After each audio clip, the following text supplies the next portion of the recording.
Closing time. McDonald's sleep story. Arrival and breathing. Welcome. The hamburger stand is closed now, and everything is still. A soft fluorescent hum drifts through the small kitchen, steady and low, like a note held just beneath hearing. The tile floor has cooled in the evening air, and the stainless steel counter rests quietly under the gentle light, its surface wiped clean, reflecting nothing but the faint glow above. Somewhere behind the wall, a refrigerator drones on, patient and constant, the kind of sound that becomes invisible after a while. A sound that simply belongs to this place, to this hour, to the ordinary quiet of a workday ended. You are here now, settling in for the night, and there is nowhere else you need to be. This is a gentle story, a slow story, the kind that doesn't ask anything of you. It is simply here, the way a familiar room is here when you come home at the end of a long day. You don't need to remember anything. You don't need to follow a plot or wait for something to happen. This is not that kind of story. This is the kind of story that moves like water settling in a basin, like dust motes drifting in a beam of late sun. Like the last warmth, leaving a stove that has been turned off for the night. Before we go any further, a small note offered calmly. McDonald's and related marks are trademarks of their owners. This is a fan-made bedtime story, not official company content. This is not business, financial, or health advice. It is simply a gentle, calming telling of how something ordinary came to be. A hamburger stand. A simple system. The quiet rhythm of work done the same way, night after night. That is all. You can let that information settle and then let it go. It does not need to stay with you. Now, let your eyes close if they haven't already. Or let them stay soft and unfocused, gazing at nothing in particular. Either way is fine.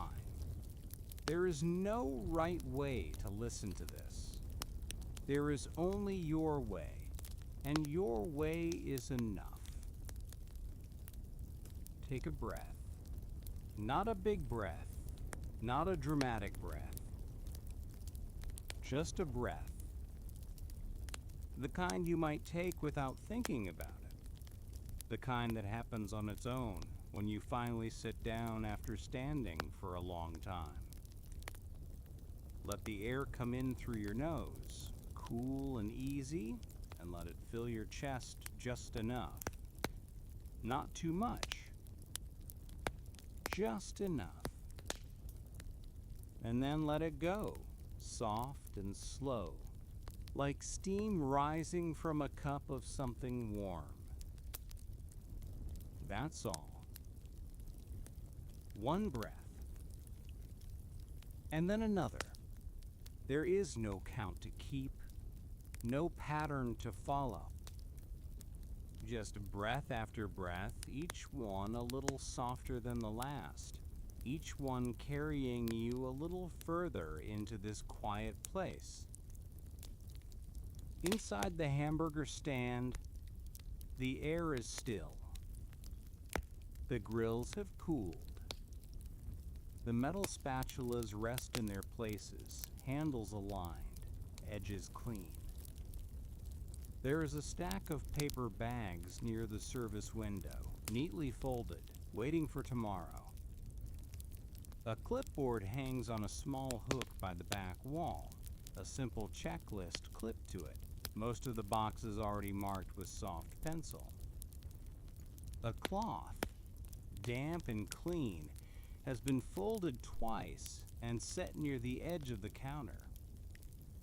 A mop bucket sits near the floor drain, the water inside it still in gray, catching the faint light. 3 stools stand in a row by the narrow counter where customers once sat, their chrome legs cool to the touch, their vinyl seats smooth and empty. Nothing is happening here. That is the point. Nothing needs to happen. The day is done, the customers have gone, and the only thing left is the quiet work of closing up. The kind of work that doesn't require thought. The kind of work that happens in the hands, in the muscles, in the slow rhythm of repetition. Let yourself arrive here fully. Not in the hamburger stand, exactly, but in your own body, in the place where you are resting right now. You have permission to be here. You have permission to do nothing.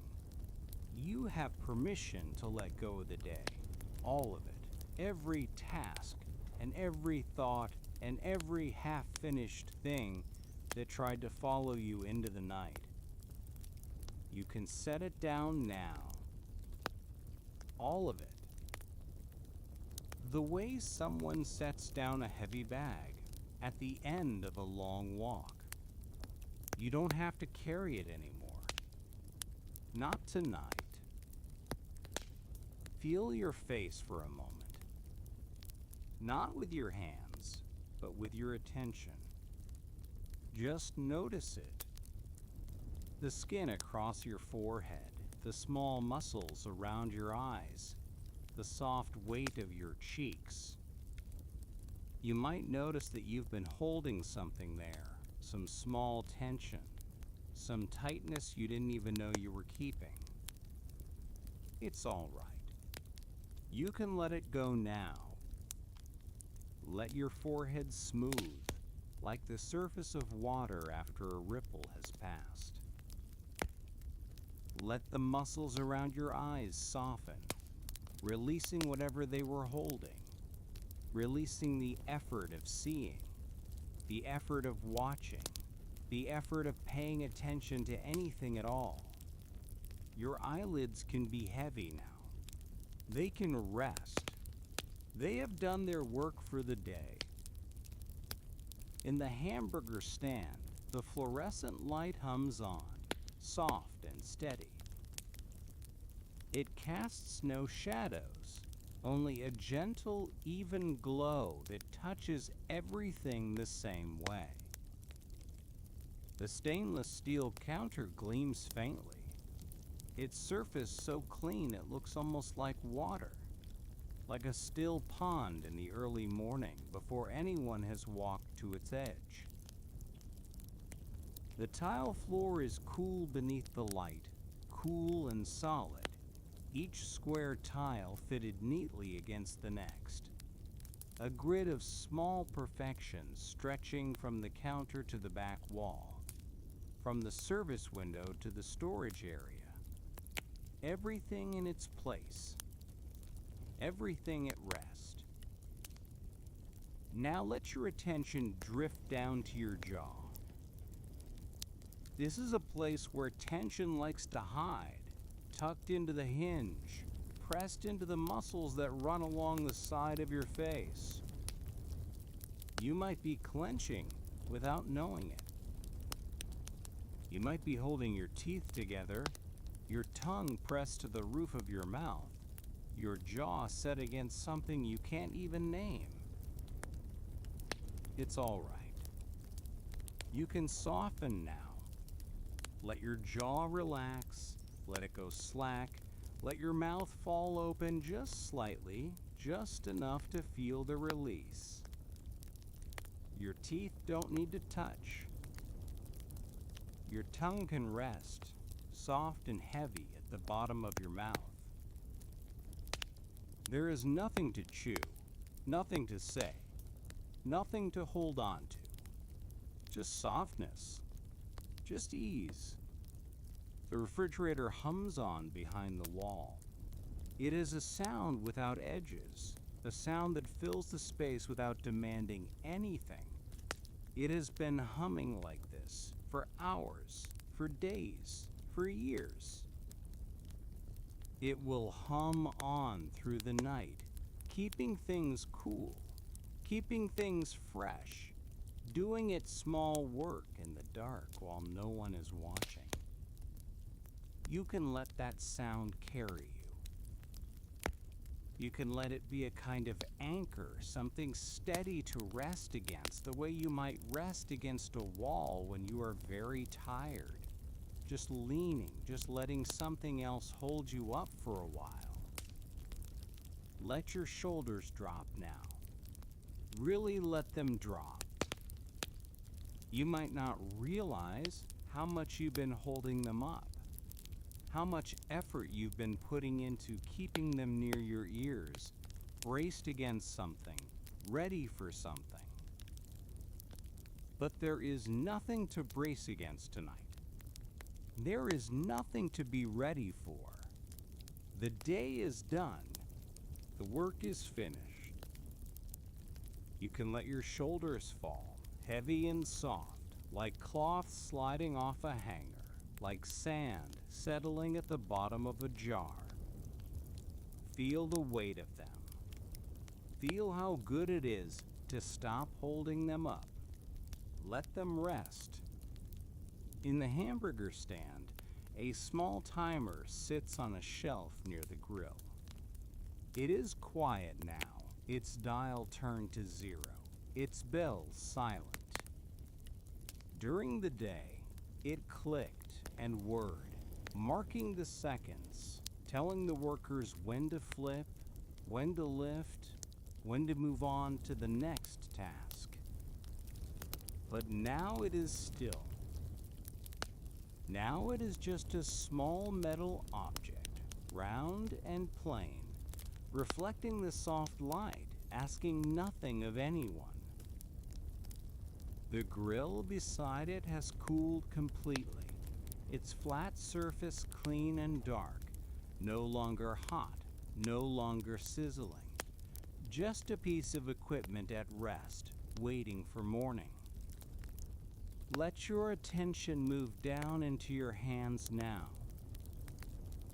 Your hands have done so much today. They have reached and lifted and typed and held. They have opened doors and turned pages and picked up small things and set them down again. They have been busy. They have been useful. But now they can rest. Let them lie wherever they are, palms up or palms down, it doesn't matter.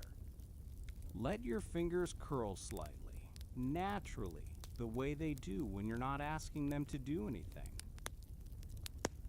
Feel the weight of your hands against whatever surface holds them. Feel how heavy they are when you stop lifting them. Each finger can soften. Each knuckle can release. The small muscles in your palms can let go, and the tendons across the backs of your hands can ease, and everything can simply be still. This is what the night is for. This is what closing time is for. The putting away of effort, the setting down of doing, the slow return to rest. In the hamburger stand, someone reaches for the folded cloth near the edge of the counter. It is a simple motion, unhurried, the kind of motion that has been made 1,000 times before.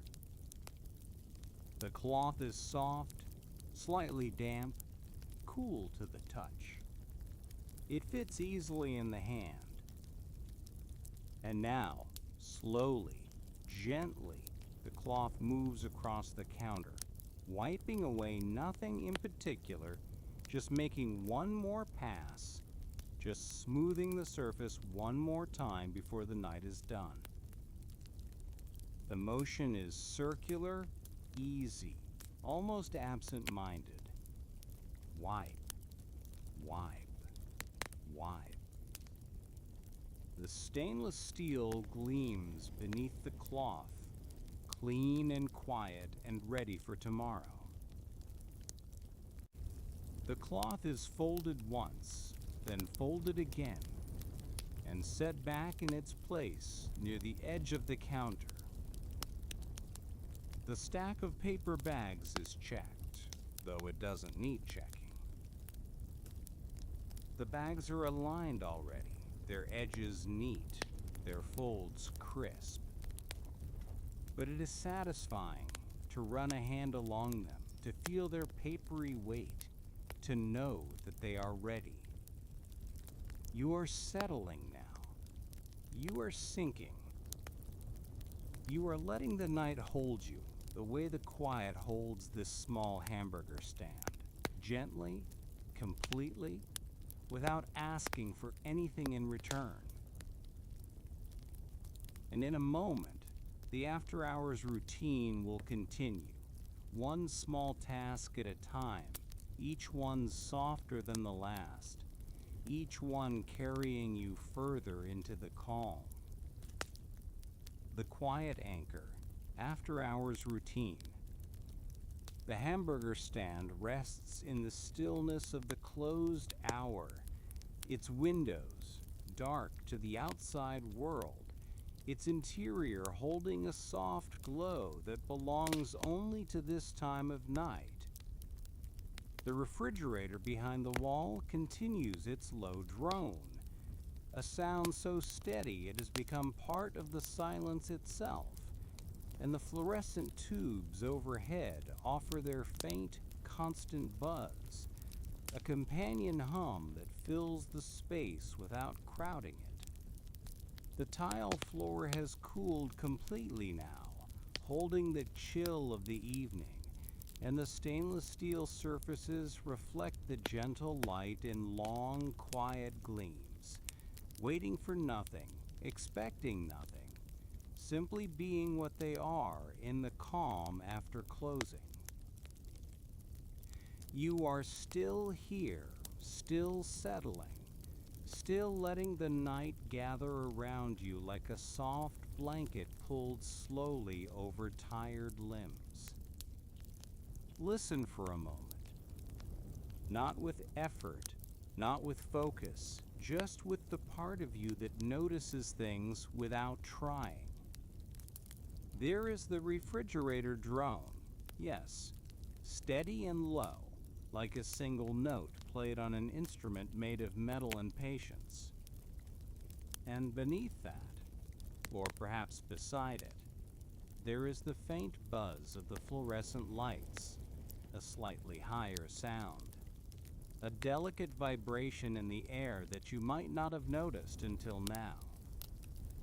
And if you listen even more softly, if you let your ears reach past the walls of this small building, you might catch the distant hush of a road somewhere out there, a car passing far away, its sound rising and falling like a breath, then fading into nothing, leaving only the quiet behind. The tile floor is cool. If you were standing here, you would feel it through the soles of your shoes, a gentle coolness rising up from the ground, steady and grounding.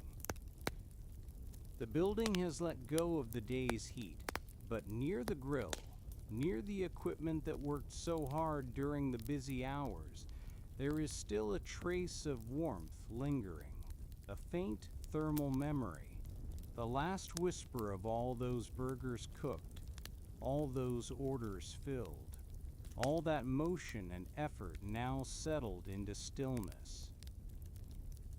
You can almost feel the difference in the air if you move from one spot to another, the cool of the tile giving way to the slight warmth near the flat top, then back to cool again as you step toward the service window. There is a mop leaning against the wall near the bucket, its handle smooth and worn from use, its weight familiar in the hand. If you were to lift it, you would feel that weight settle into your palm, into your wrist, into your shoulder. Not heavy, exactly. Just present.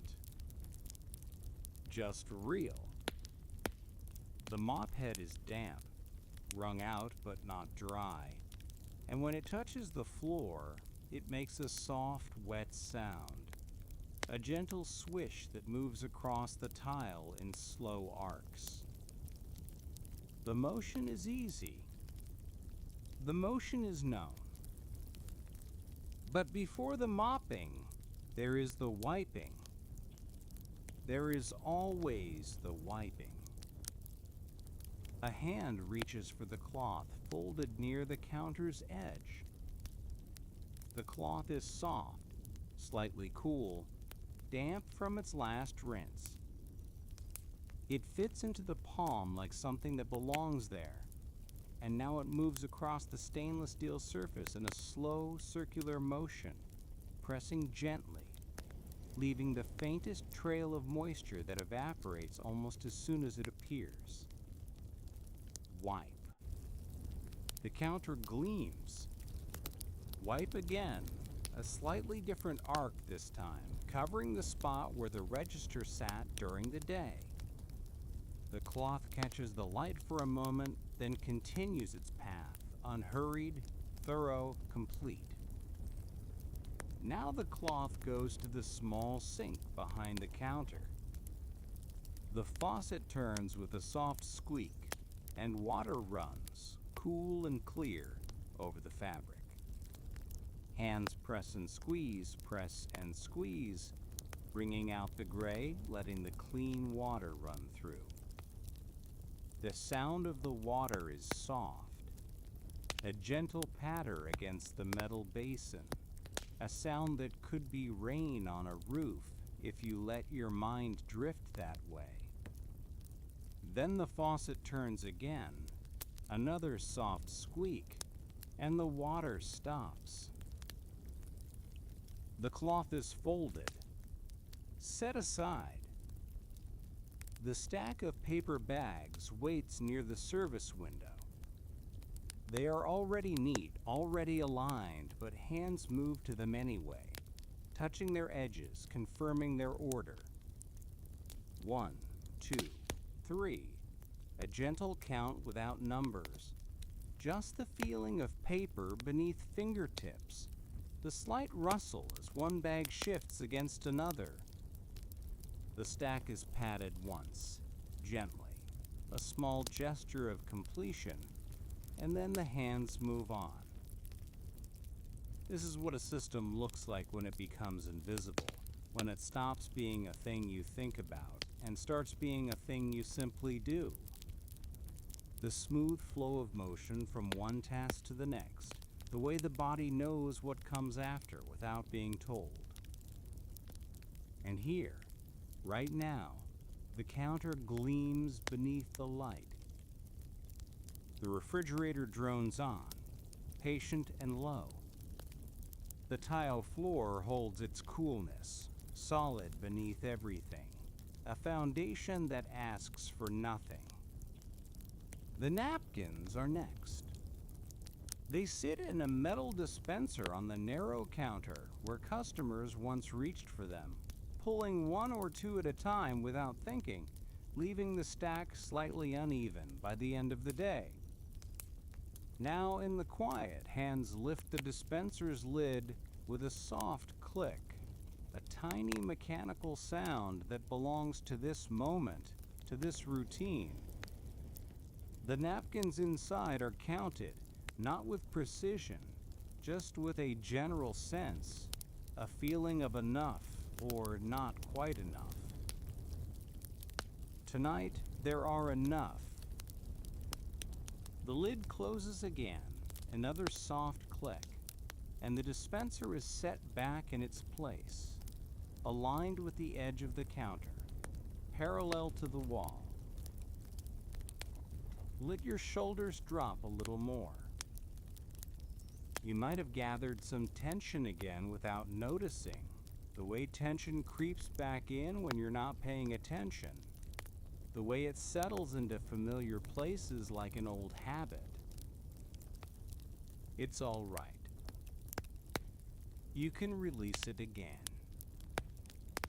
You can always release it again.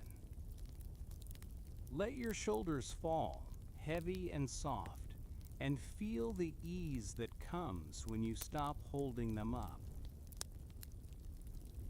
The trays are stacked near the far end of the counter, red plastic rectangles that spent the day carrying burgers and fries from the window to the hands of waiting customers. They have been wiped already, but now they are checked once more, lifted one at a time, their surfaces inspected in the soft light.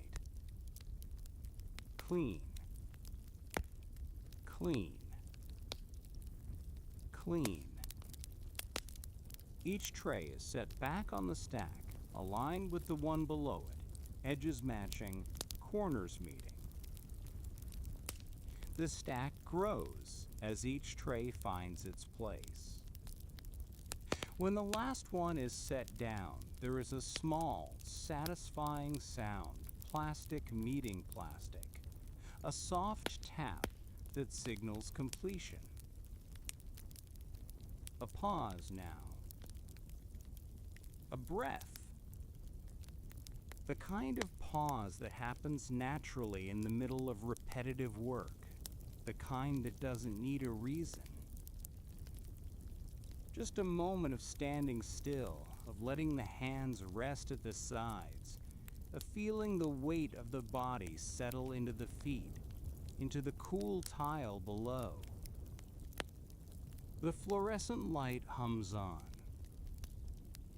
The refrigerator drones. Somewhere, a faucet drips once, twice, then stops, the last of the water finding its way down. This is the rhythm of closing. This is the loop that happens every night, the same motions in the same order, with only the smallest variations to mark one evening from another. The cloth is lifted again. This time it moves to a different section of the counter, the area near the grill, where a few spots of grease might have escaped the first wiping. The motion is the same, circular and slow, but the path is different, tracing the edge where steel meets steel, finding the corner where the flat top meets the back wall. Wipe. Wipe. The cloth is warm now from the trace of heat still lingering in this part of the kitchen, and the warmth feels good against the palm, a small comfort in the cool evening air. Back to the sink. The faucet squeaks softly. Water runs. Hands wring the cloth, feeling the fabric compress and release, compress and release. The gray water spiraling down the drain. The sound is hypnotic in its way. The soft patter of water. The gentle rhythm of the wringing. Then the water stops. The cloth is folded. Set aside. Let your jaw soften again. Let your mouth fall open just slightly, just enough to release the hinge, to let the muscles along the sides of your face go slack. There is nothing to hold here, nothing to clench against. The night is quiet, and you are safe, and your jaw can rest. The paper bags are checked again, even though they were checked just moments ago. This is the nature of routine, the way it circles back on itself, the way it finds comfort in repetition. The edges are neat. The folds are crisp. The stack is full. A hand pats the top of the stack once, gently. The same gesture as before, a small ritual of reassurance. The napkin dispenser is lifted, its weight familiar, its metal surface cool. The lid clicks open. The napkins are counted again. The same general sense, the same feeling of enough. The lid clicks closed. The dispenser is set back, aligned, parallel. This is how a routine becomes something more than just tasks, how it becomes a kind of meditation, a way of being present in the body without needing the mind to direct every motion. The smooth flow of one thing leading to the next, the hands knowing what to do while the thoughts drift elsewhere or nowhere at all. And here, in the stillness, the tile floor holds its coolness. A tiny click sounds as the latch on the storage cabinet settles into place, though no one touched it, just the building shifting, just the materials finding their rest. The fluorescent light casts its even glow, touching everything the same way, making no distinctions, playing no favorites. The trays are checked once more, lifted, inspected, set back down. The stack is perfect now, if it wasn't before. Each tray aligned with the one below, each edge meeting its match. A breath, a pause, the weight of the body settling into the feet, into the floor, into the quiet. Your hands can rest now, wherever they are. Let them be heavy. Let them be still. They have done so much, and now they can do nothing at all. Feel the weight of them, the warmth of them, the way they simply exist without needing to move or grip or hold. Each finger can soften. Each palm can open. Everything can simply be. The cloth is lifted one more time. This pass is the slowest yet, the most unhurried, the motion of someone who has nowhere else to be, nothing else to do. Only this moment and this task and this gentle circular wiping. The counter gleams. The steel reflects the light. The cloth moves on, finding the last section, the corner near the service window, where the outside world is visible only as darkness now, as the faint glow of a distant streetlight, as the empty parking lot resting under the night sky. The cloth is folded, set aside.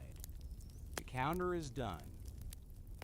And somewhere in this quiet, in this routine that has been repeated so many times it has become invisible, there are people behind the pattern, names behind the nameless motions, a story behind the system that someone once had to imagine before it could become real.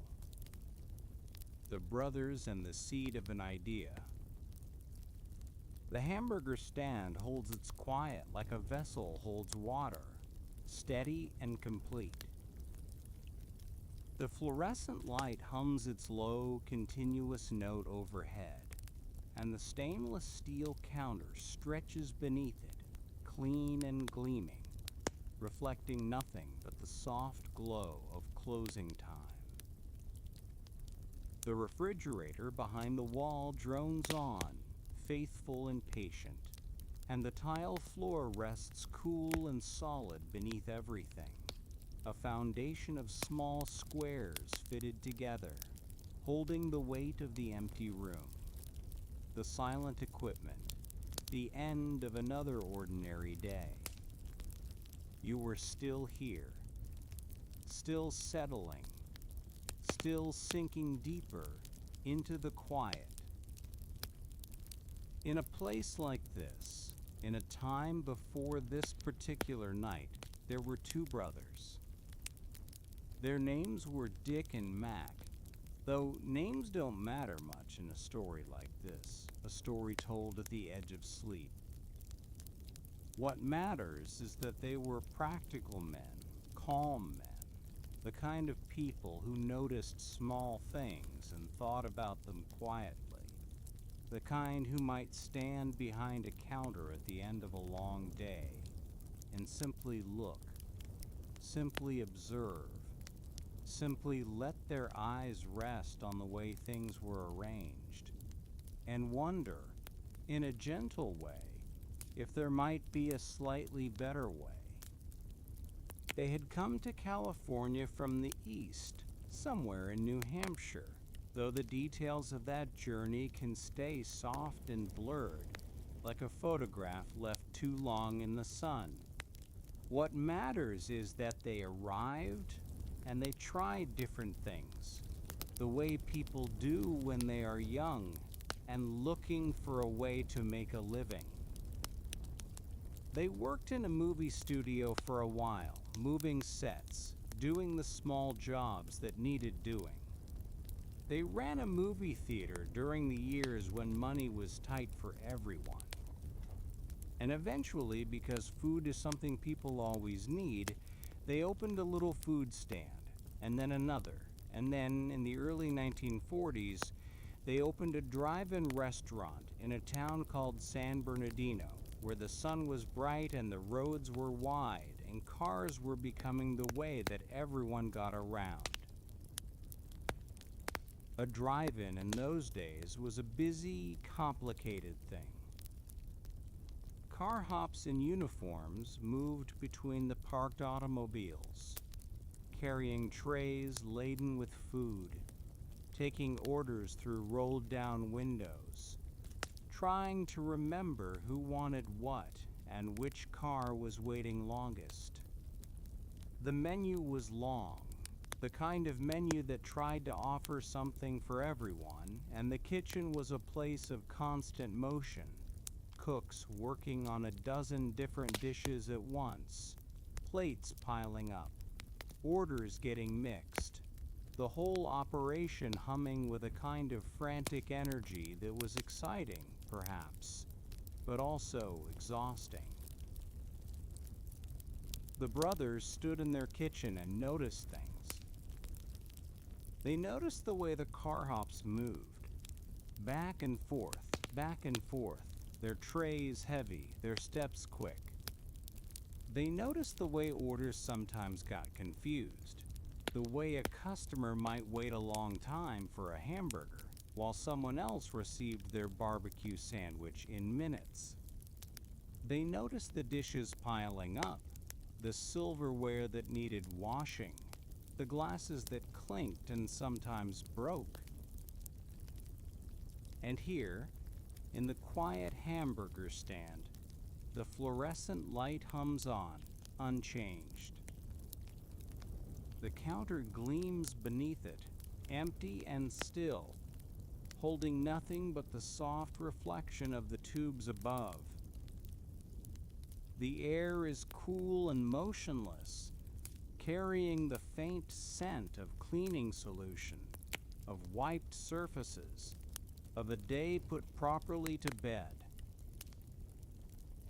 The brothers thought about what they had noticed, not in a dramatic way, not with grand plans or sudden inspirations, but in the quiet way that practical people think, the way you might think about rearranging a cupboard or finding a better place to keep your keys. They thought about what made the work feel hard and what made the work feel smooth. They thought about what customers seemed to want most and what they ordered again and again, day after day. They began to wonder, in that gentle, unhurried way, if things could be simpler. Let your chest soften now. You might not have noticed, but you may be holding something there, some tightness, some bracing, as if you were waiting for something to happen. But nothing is going to happen. Nothing needs to happen. The night is quiet, and you can let your chest release, let your ribs expand just slightly with each breath. Let the muscles between them ease and lengthen. Feel the breath moving in, filling the space behind your breastbone, and feel it moving out, carrying with it any tension you no longer need. In, out, soft, slow. There is no rush. There is only this breath, and then the next one, and then the one after that. The brothers, Dick and Mac, decided to try something. In the late 1940s, they closed their drive-in for a few months and thought carefully about what they wanted it to become. They made lists, probably the way practical people do. They talked it over, standing in the empty space where the car hops used to rush around, looking at the kitchen equipment, thinking about the flow of work from one station to the next. They decided to make the menu smaller, much smaller. Instead of dozens of items, they would offer only a few: hamburgers, cheeseburgers, French fries, soft drinks, milkshakes, pie. That was nearly all. No more barbecue. No more complicated sandwiches that required special ingredients or unusual preparations. Just the things that people ordered most, the things that could be made quickly and consistently, the things that tasted good and cost little and satisfied the simple hunger that brought people to a roadside stand in the first place. They decided to get rid of the car hops. Instead, customers would walk up to a window and place their orders directly.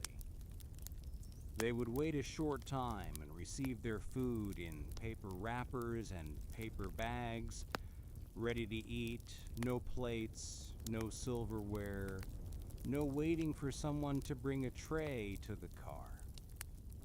The service would be faster. The work would be simpler. The whole operation would flow more smoothly, like water finding its natural path downhill. And here, in the stillness of the closed stand, the refrigerator hums behind the wall, its motor cycling through its patient rhythm. The tile floor holds its coolness, each square fitted neatly against the next, a grid of quiet order. The cloth near the counter's edge rests folded, its texture soft, its dampness slowly fading in the night air, waiting for the next time it will be lifted and used. The brothers thought about the kitchen itself, about the way the work happened inside it. They drew diagrams, perhaps, sketching the positions of the grills and the fryers and the places where the workers would stand. They thought about the path a hamburger would take from raw patty to finished product, about the steps involved, about the way each person's task could fit together with the next person's task, smoothly, without wasted motion, without confusion. This was the seed of something, though they may not have known it at the time. A way of thinking about work that broke it into small, repeatable pieces. A way of arranging a kitchen so that everything had its place and every motion had its purpose. A system, you might call it, though the word feels too grand for what it really was. Just two brothers trying to make their little hamburger stand run a bit more smoothly, a bit more calmly, a bit more like the quiet that settles over a kitchen at the end of the night. Let your belly soften now. This is a place where many of us hold our worries, our anxieties, the tight knot of all the things we're trying to manage and control. But you don't have to manage anything right now. You don't have to control anything. You can let your belly go soft and round, let it rise and fall with your breath.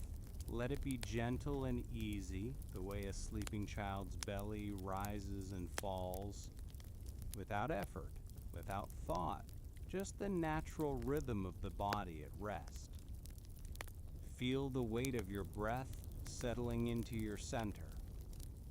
Feel the softness spreading through your middle, through the muscles of your abdomen, through the space beneath your ribs. Heavy, warm, soft. The brothers reopened their stand in December of 1948, and it was different now. The car hops were gone. The long menu was gone. In their place was something simpler, something quicker, something that felt. To the customers who approached the window for the first time, almost startlingly efficient. You walked up. You ordered. You waited a short time, perhaps only a minute or two, and then your food appeared, wrapped in paper, ready to eat, handed to you through the window by someone who was already turning to help the next person in line. The prices were low. The food was consistent. Every hamburger tasted the same as the one before it, because every hamburger was made the same way, with the same ingredients, in the same order, by workers who had practiced the motions until they became automatic, until they became as natural as breathing. And here, in the quiet of the closed stand, a clock somewhere in the building ticks softly, marking seconds that don't need to be counted. The light from the fluorescent tubes falls evenly on every surface, making no distinctions, casting no drama, just gentle illumination for a space that has finished its work for the day. The stainless steel gleams. The paper bags sit stacked and waiting. The air holds still. The brothers had created something, though they probably thought of it as nothing more than a better way to run their little business. A hamburger stand that worked smoothly. A kitchen that flowed like a calm stream. A routine that repeated itself day after day. The same motions, the same results, the same simple satisfaction of serving food quickly and well. They stood behind their counter, perhaps, at the end of a day like this one, and they looked at what they had built. The clean surfaces, the organized stations, the stack of paper wrappers ready for tomorrow.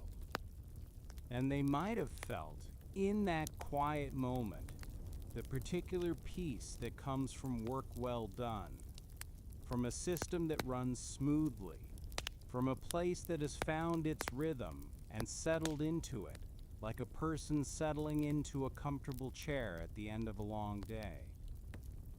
Let your breath come easily now. Let your chest rise and fall without effort. Let your belly stay soft, your shoulders stay low, your jaw stay slack.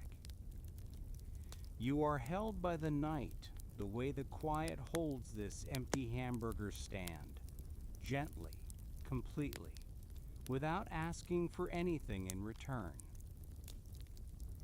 A hand reaches for the napkin dispenser, lifts it with a familiar motion, checks the count inside. Enough. The lid clicks, softly closed. The dispenser is set back in its place, aligned with the edge of the counter, parallel to the wall. The paper bags are touched once more, their edges confirmed, their stack patted gently into perfect alignment. The clipboard on the wall is lifted from its hook, its surface wiped with the corner of a cloth, the pencil marks on the checklist fading slightly under the gentle pressure. Then the clipboard is hung back in its place, straight and neat, ready for tomorrow's list. The brothers had planted something small, something simple, a seed of an idea about how work could flow and how tasks could repeat, and now, in the quiet of another closing time, that seed rests undisturbed, waiting to see what small experiments and tiny changes the next days might bring. Small experiments and the speed of simplicity. The hamburger stand rests in its nighttime stillness, the way it has rested through all the quiet hours since closing. The fluorescent tubes overhead continue their soft hum, a sound so constant it has become part of the silence. And the stainless steel counter stretches beneath the light, clean and cool, reflecting nothing but the gentle glow of the empty kitchen. The refrigerator behind the wall holds its steady drone, patient and faithful, and the tile floor waits beneath everything, cool and solid, each square fitted neatly against the next in a pattern that has not changed and will not change, a grid of small certainties in the quiet dark. You are still here, still resting, still sinking slowly into the calm. In the days after the brothers reopened their stand with its simpler menu and its walk-up window, they watched carefully. They stood in their kitchen and observed the way the work flowed, the way their workers moved from station to station, the way an order traveled from the moment a customer spoke it through the window to the moment the wrapped hamburger was handed back. They noticed things, small things. The kinds of things that only become visible when you stop to look, when you stand still in a busy space and let your eyes rest on the details. They notice that a worker might reach for the spatula and find it slightly too far away, a few inches beyond comfortable grasp, so that every reach required a small extra effort, a tiny stretch that added up over dozens and hundreds of repetitions. They noticed that the stack of paper wrappers sometimes sat on the wrong side of the station, so that a worker had to turn and turn again, wasting motion, wasting seconds, wasting the smooth rhythm that made the work feel easy. And so they made adjustments, quiet adjustments. The kind of changes that no customer would ever notice, the kind that happened between shifts or in the early morning before the stand opened, when the brothers moved a container from one shelf to another, when they shifted a stack of paper goods a few inches to the left, when they tried placing the salt in a different spot and then watched to see if the new spot felt better, felt more natural, felt more like the place where the salt had always belonged. The cloth near the counter's edge is lifted now, in the quiet of this closing hour. It fits into the palm with the familiarity of something held many times before, soft and slightly damp, cool against the skin. The hand moves, and the cloth moves with it, tracing a slow circle across the stainless steel surface, pressing gently, leaving the faintest sheen of moisture that catches the light for a moment and then disappears. Wipe. The motion is easy. Wipe again. The counter gleams. The brothers thought about the way their workers learn the tasks. In the beginning, a new worker might be slow, uncertain, reaching for the wrong tool, or looking around for the patties that should have been right in front of him. But after a few days, after a week, the hesitation would disappear. The hands would begin to move on their own, knowing where things were, knowing what came next, finding the rhythm without needing to think about it. This was a kind of training, though it happened so naturally it hardly seemed like training at all. A worker would watch another worker, would stand beside someone who had been there longer, would see the way the motions flowed from one to the next, and then would begin to do the same, mimicking at first, then finding their own version of the same smooth pattern.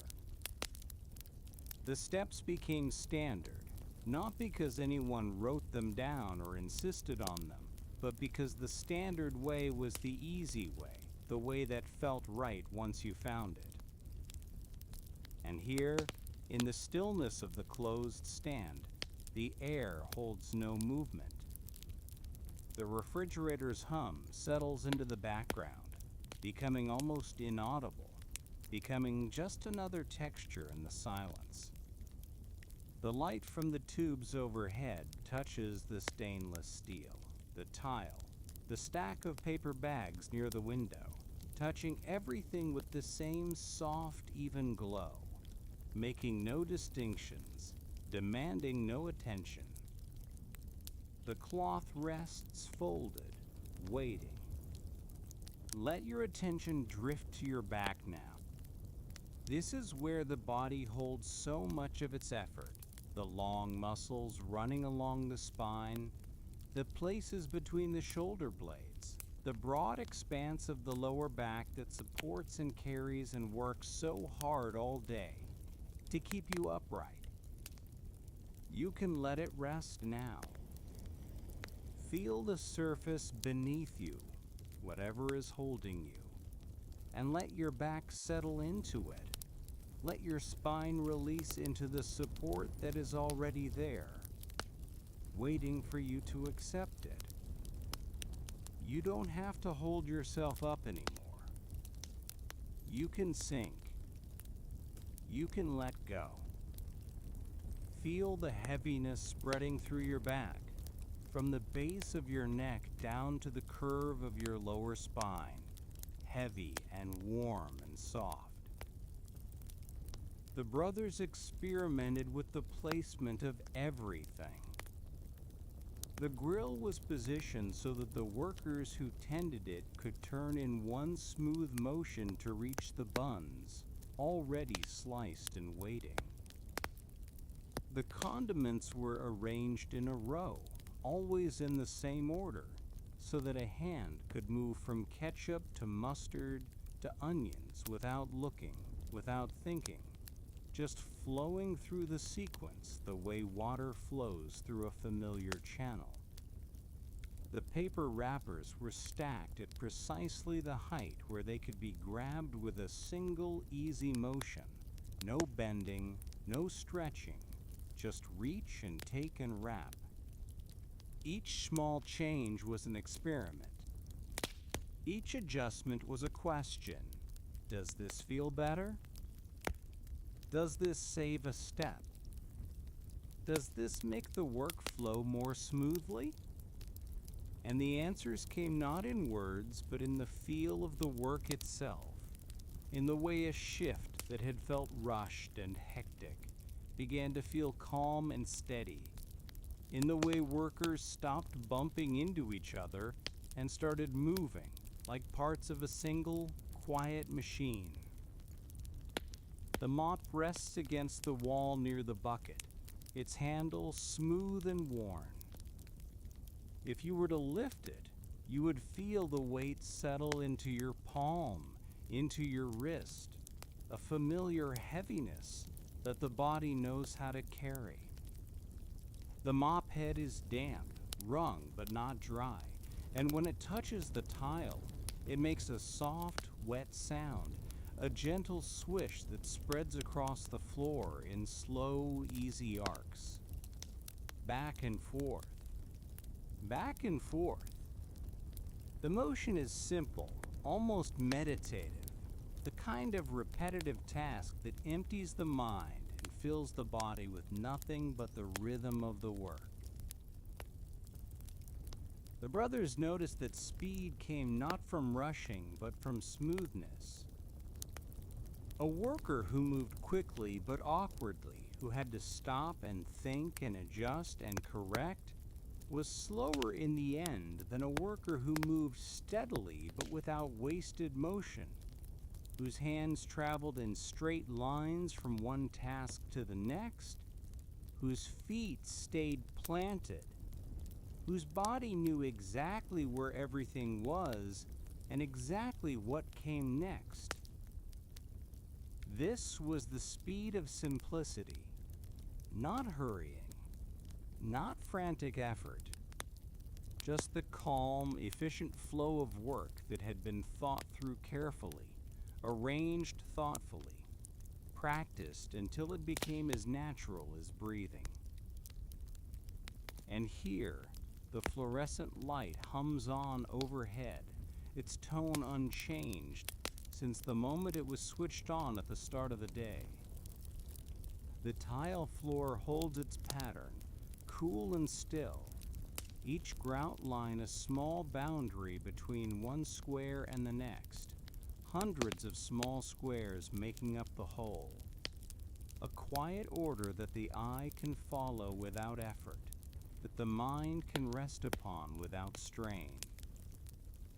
The stainless steel counter reflects the light in long, soft gleams, patient and clean, waiting for nothing, expecting nothing. Let your hips soften now. This is another place where the body holds its tensions, the deep muscles around the pelvis, the joints where the legs meet the trunk, the places that carry you through every step of every day. You can let them release. Feel your hips growing heavy, sinking into whatever surface supports you, releasing their grip on the effort of holding you upright. You are lying down now, or sitting, or resting in whatever position you have found, and your hips can let go. They can spread and settle and release. Feel the loosening. Feel the sinking.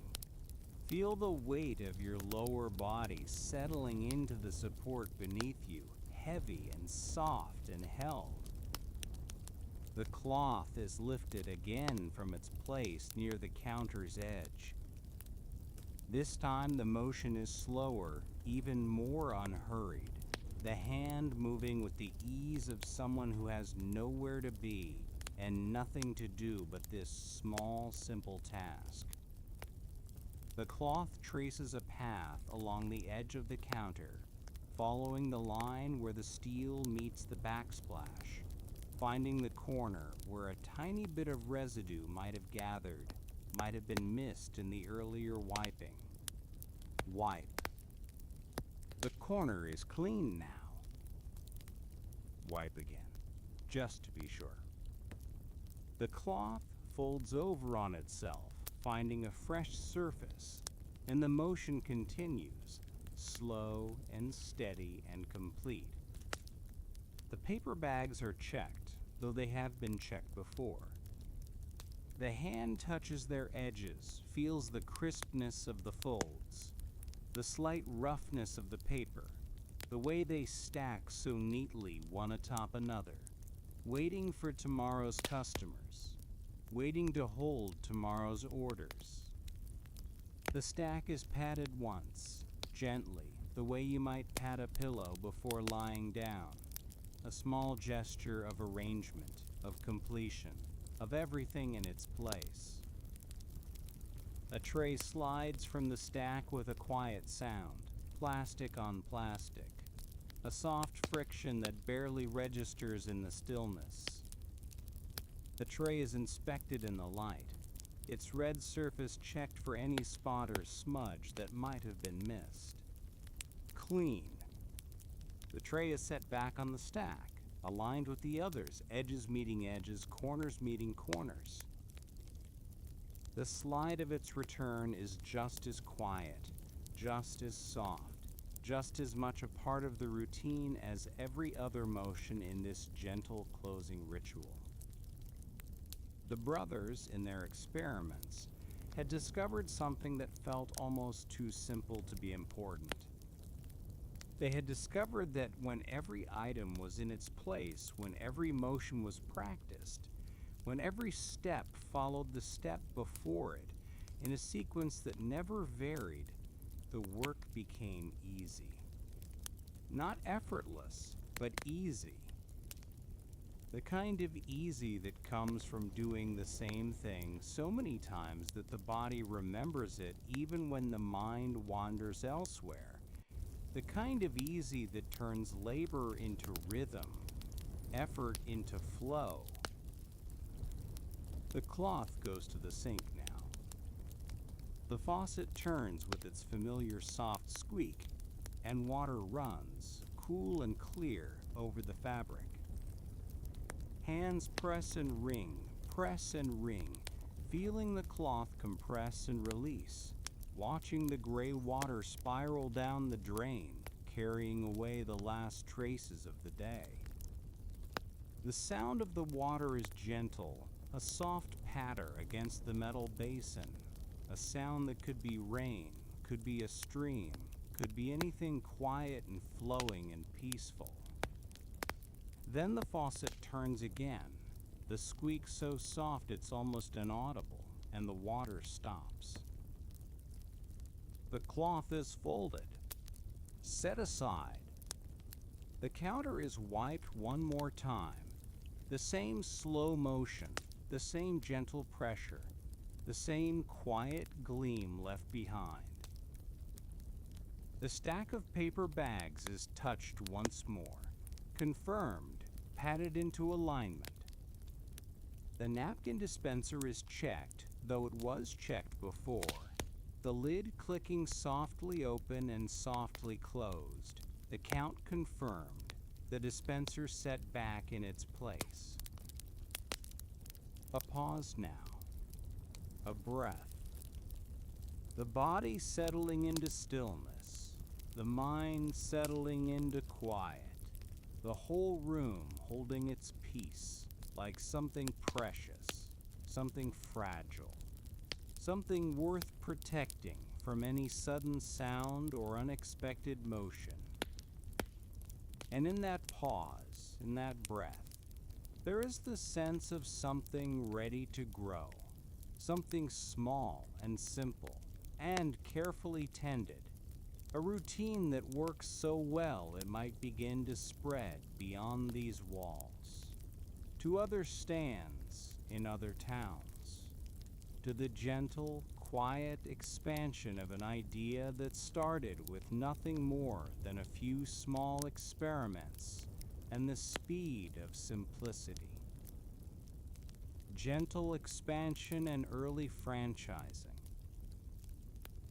The hamburger stand holds its nighttime quiet the way cupped hands hold water, gently and completely. The fluorescent tubes overhead continue their soft, steady hum, a sound that has been part of this space for so long it feels like the building's own breathing.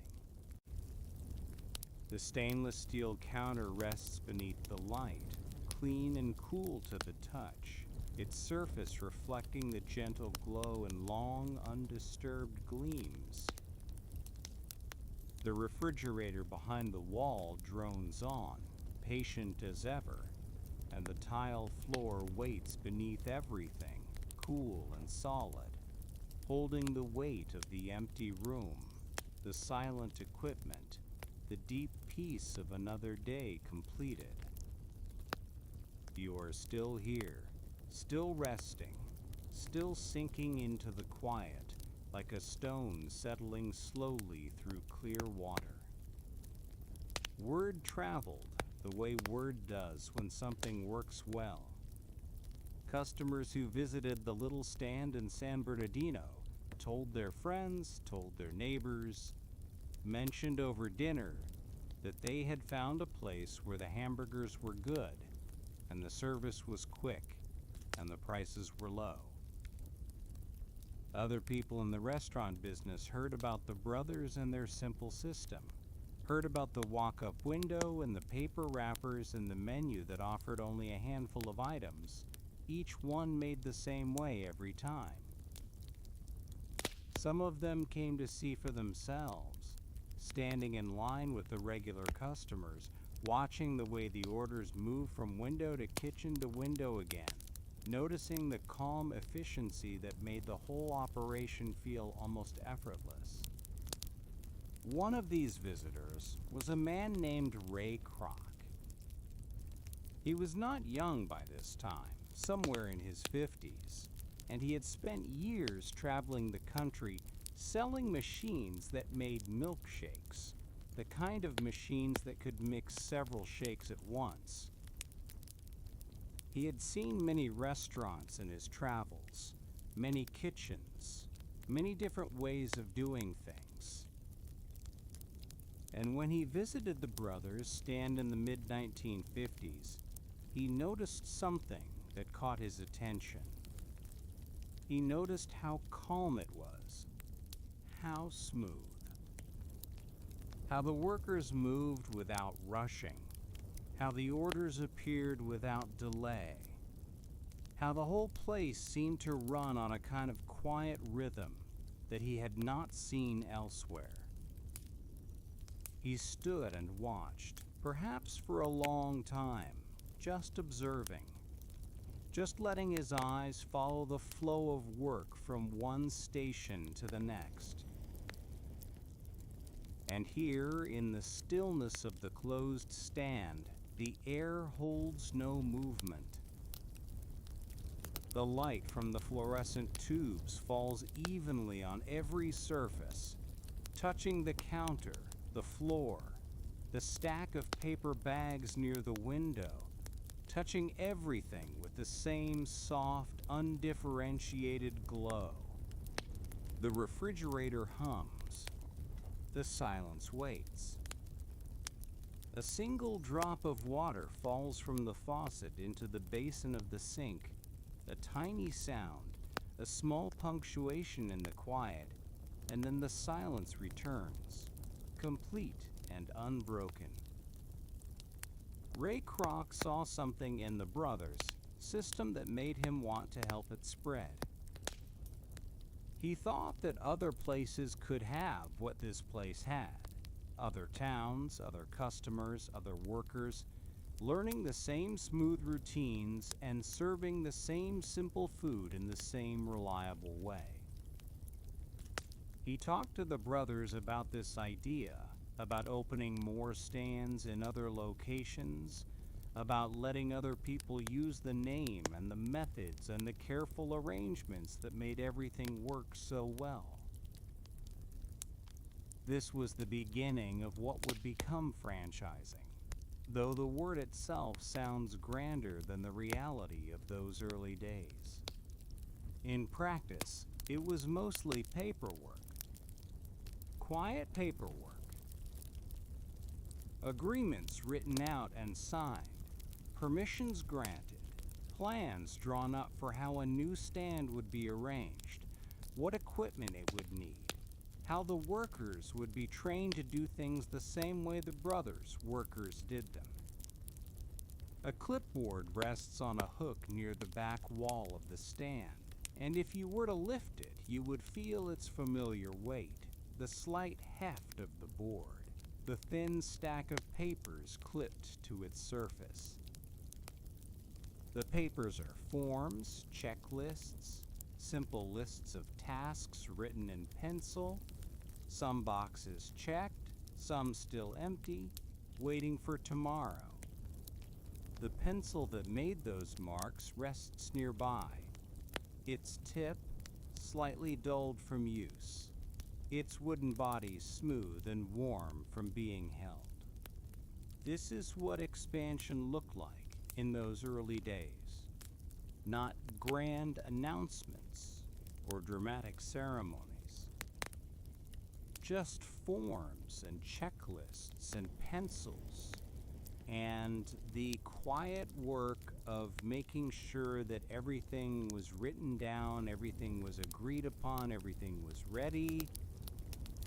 Let your chest continue to soften.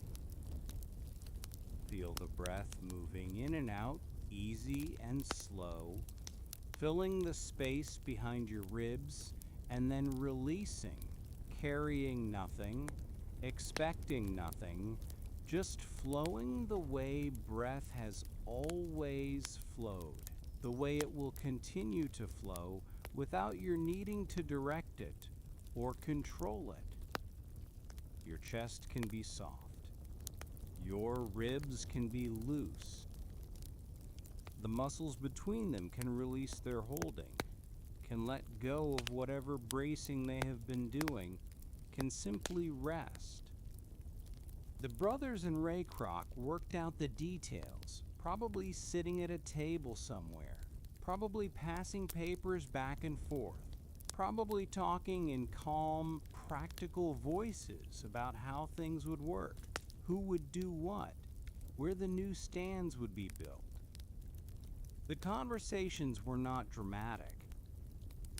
They were the kind of conversations that happen when practical people try to solve practical problems, full of questions about supplies and equipment and training, full of careful attention to the small things that make a system work. The training was perhaps the most important part. A new stand in a new town would need workers, and those workers would need to learn the same smooth routines that made the original stand run so well.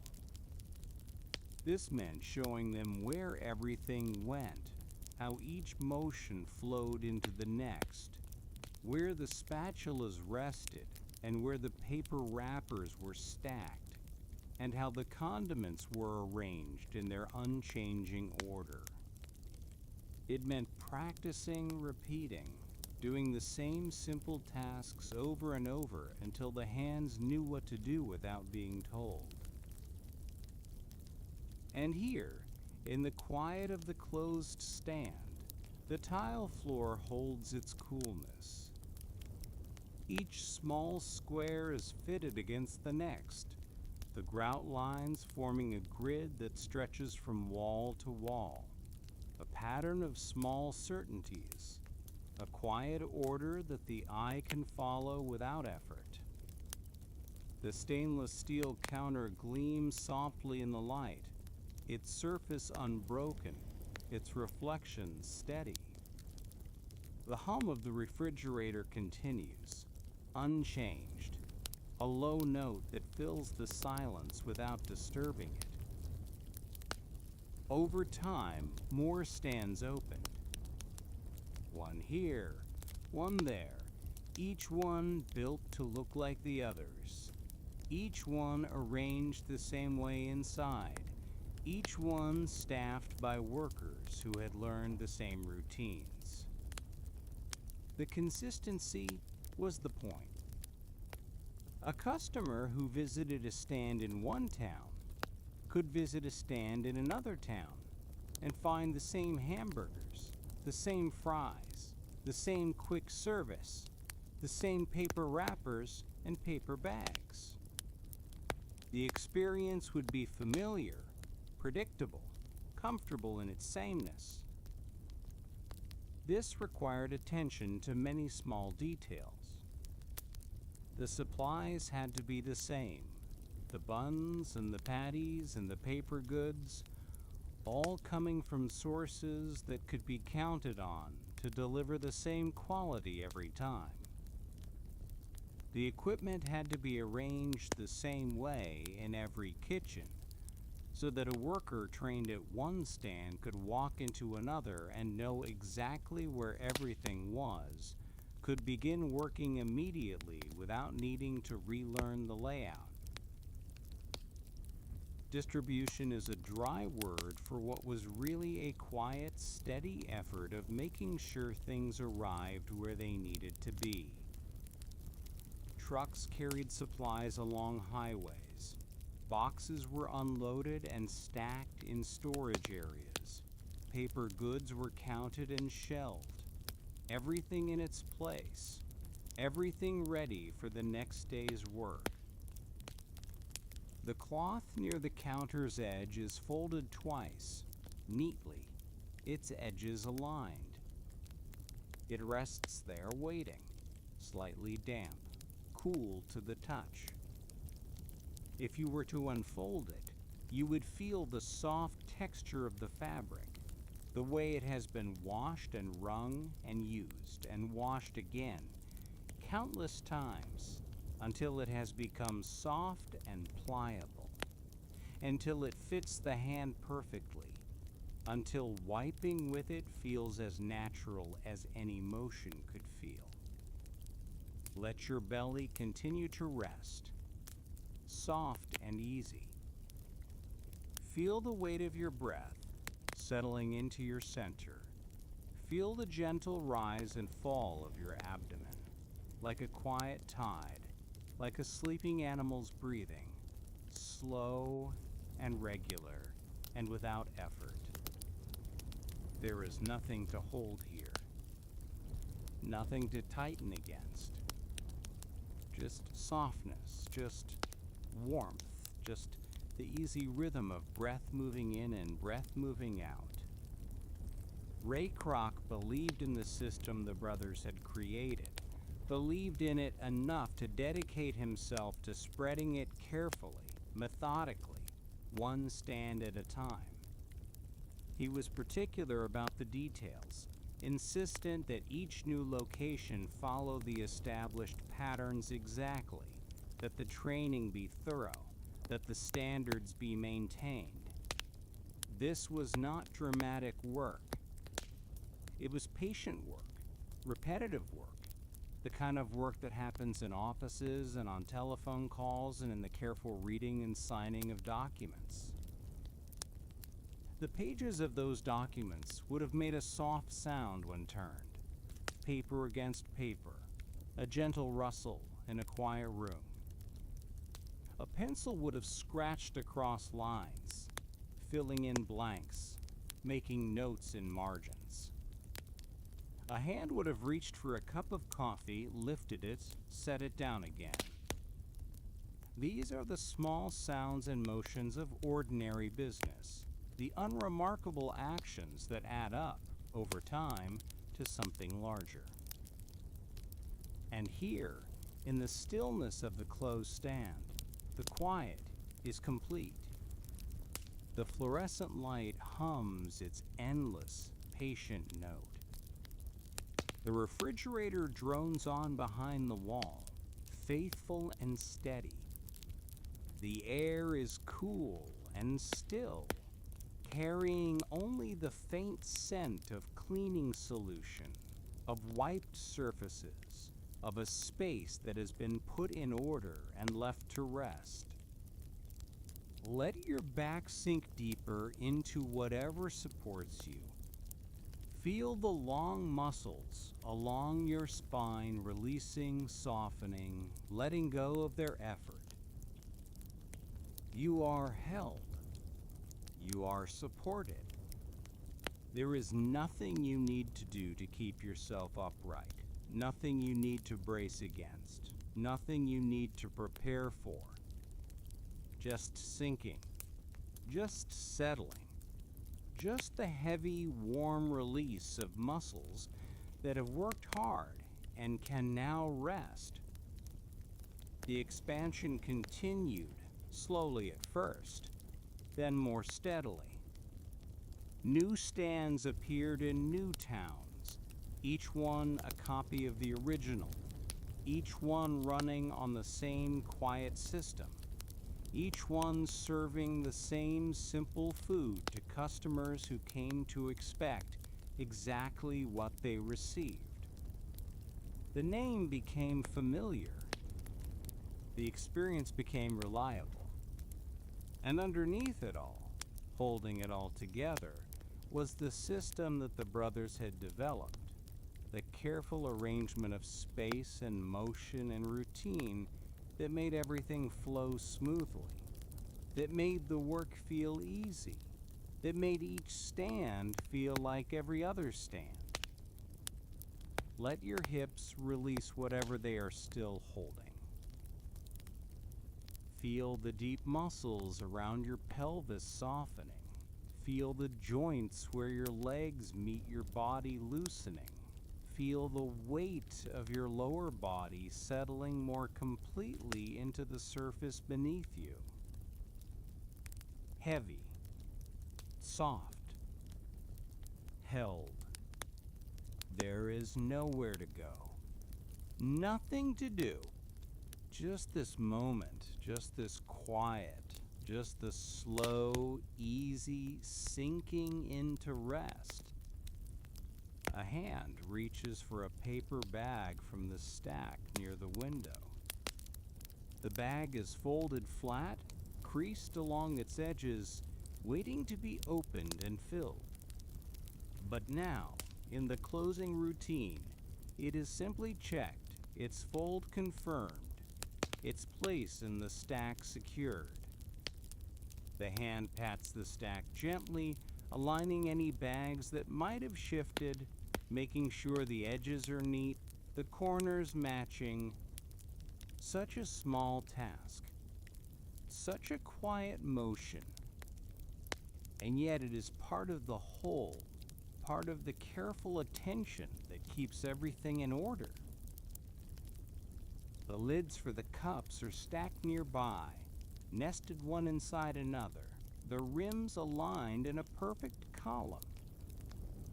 A hand touches them, confirms their order, adjusts one that is tilted slightly out of place.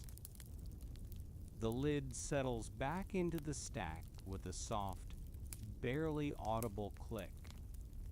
Everything in its place. Everything ready. The cloth is lifted once more. The motion is slow, unhurried, the hand moving with the ease of deep familiarity. The cloth traces a path along the stainless steel surface, pressing gently, leaving the faintest gleam of moisture that catches the light and then fades. Wipe.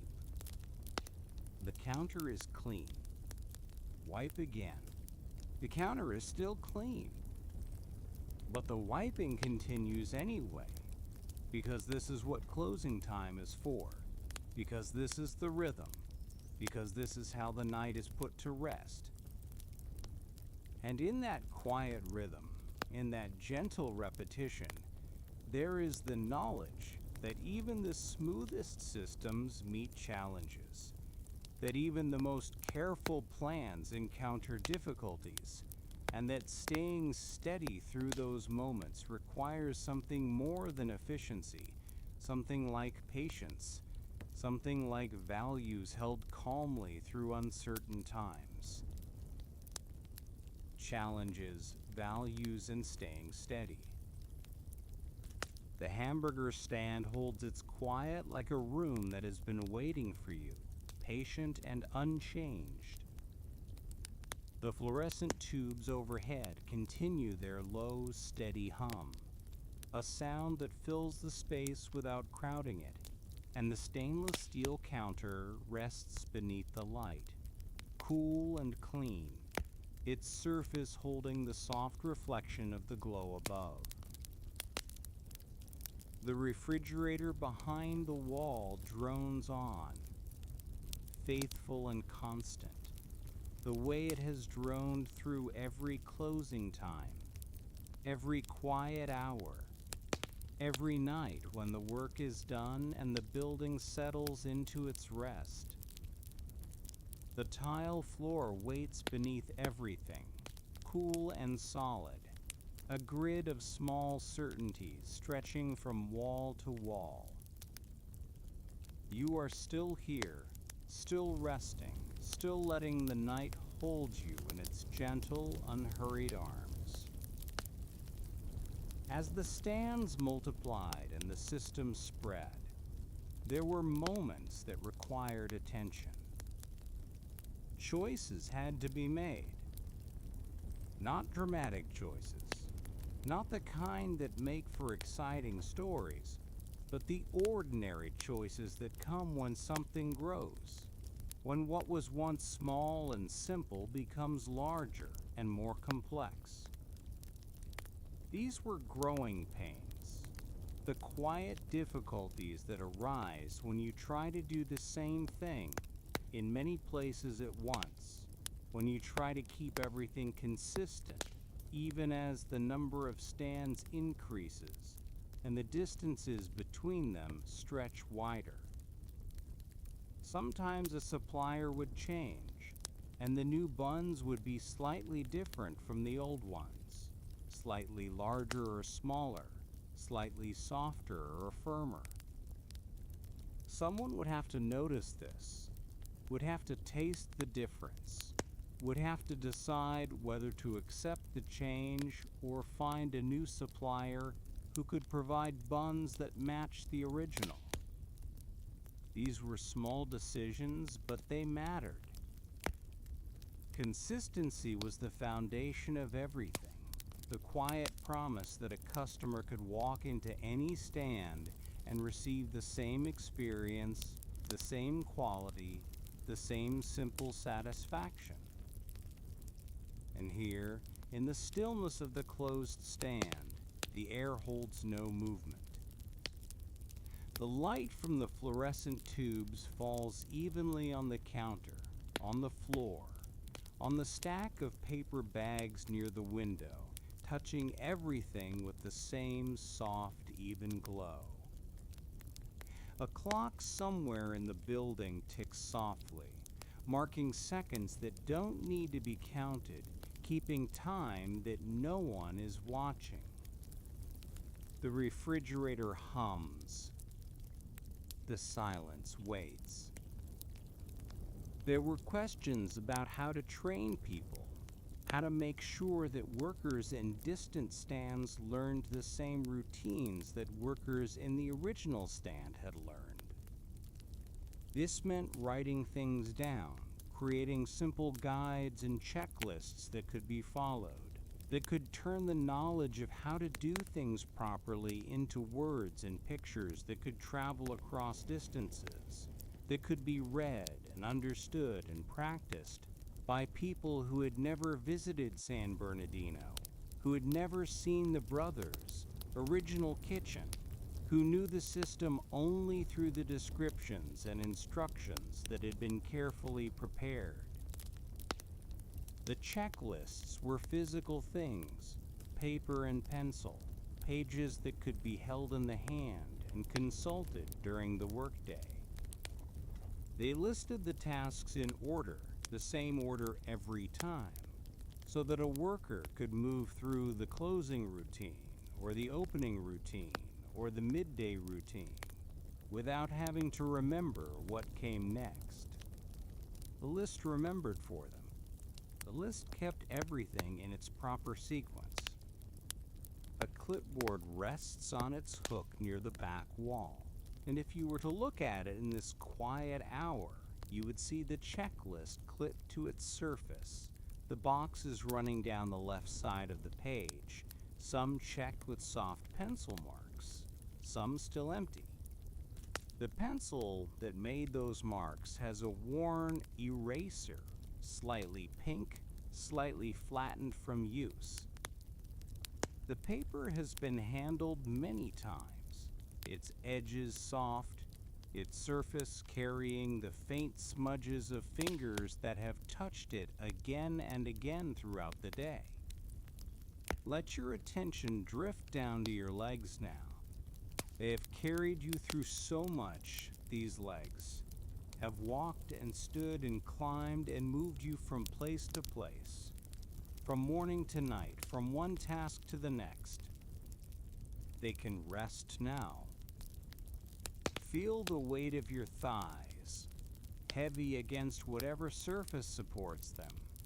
Feel the muscles releasing their effort, softening, letting go. You don't have to walk anywhere.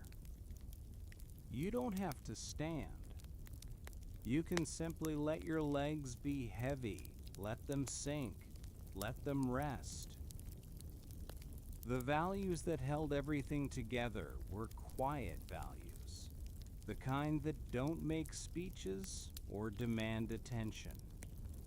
Cleanliness was one of them, the simple belief that a kitchen should be clean, that surfaces should be wiped, that floors should be swept, that everything should be kept in order.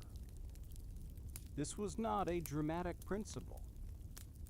It was just a practice, a daily habit, the accumulation of many small acts of tidying and scrubbing and putting things back where they belonged. Consistency was another, the steady commitment to doing things the same way every time, not because sameness was exciting, but because sameness was reliable, because customers came to count on it, because the whole system depended on each part working the way every other part worked. When a stand in one town operated the same way as a stand in another town, the whole network held together. When one stand did things differently, the fabric began to fray. And here, in the quiet of the closed stand, the tile floor holds its coolness. Each square is fitted against the next, the grout lines forming their patient grid, a pattern that repeats without variation, a small order that the eye can follow from one end of the room to the other. The stainless steel counter gleams softly in the light, its surface clean and unbroken. The hum of the refrigerator continues, steady and low, a sound that has become part of the silence itself. The operations of a growing system required attention to many small details. The logistics of supplies and training and communication. The constant work of making sure that what happened in one place matched what happened in every other place. This was not glamorous work. It was patient work, repetitive work, the kind of work that happens in the background, that keeps things running smoothly without anyone noticing, without anyone pausing to appreciate the effort involved. A mop handle rests against the wall near the bucket, smooth and worn from many hands. The bucket holds water that has turned gray from use, water that caught the dirt and dust of the day, and holds it now, still and quiet, waiting to be emptied down the drain. The mop head is damp, its strands tangled slightly, its weight familiar to anyone who has held it, has pushed it across a floor, has felt the drag of wet fabric against tile. Let your calves soften now. These muscles have worked all day, have tensed and released with every step, have held you upright, have propelled you forward. They can release now. Feel the heaviness spreading down from your thighs into your calves. Feel the muscles there letting go. Feel the warmth that comes when effort is replaced by rest. Your calves can be soft. Your calves can be heavy. There is nothing they need to do. There were times when the growth felt difficult, when the number of stands and the complexity of keeping them all running smoothly threatened to become overwhelming. These were not crises, not emergencies. just the ordinary challenges that come with scale, with trying to maintain the same standards across distances that grew wider and wider. The response was always the same. Return to the basics. Return to the simple practices that had worked from the beginning. Return to the quiet values of cleanliness and consistency and careful training. When something went wrong at a stand, the solution was usually simple. Someone would visit, would observe, would notice where the routines had drifted away from the established patterns. The fix was not dramatic. It was just a matter of reminding, of retraining, of showing workers how to do things the way they were supposed to be done. Put the spatula back in its place. Keep the surfaces clear. Follow the checklist. These were small corrections, but they added up. They kept the system working. They maintained the calm reliability that customers had come to expect. And here, in the stillness of the closed stand, the light continues its soft, even glow. The counter gleams. The floor waits. The refrigerator hums its patient note, and the silence holds everything together, gentle and complete. Let your feet relax now. These are the parts of you that connect to the ground, that feel the earth beneath you, that carry the full weight of your body with every step. They have worked so hard. They can rest now. Feel the arches of your feet softening. Feel the toes uncurling. Feel the heels settling into whatever supports them. There is warmth spreading into your feet, a heavy, gentle warmth that moves from your calves downward, filling your ankles, your heels, the balls of your feet, the tips of your toes. Heavy, warm, soft. The values were never stated grandly.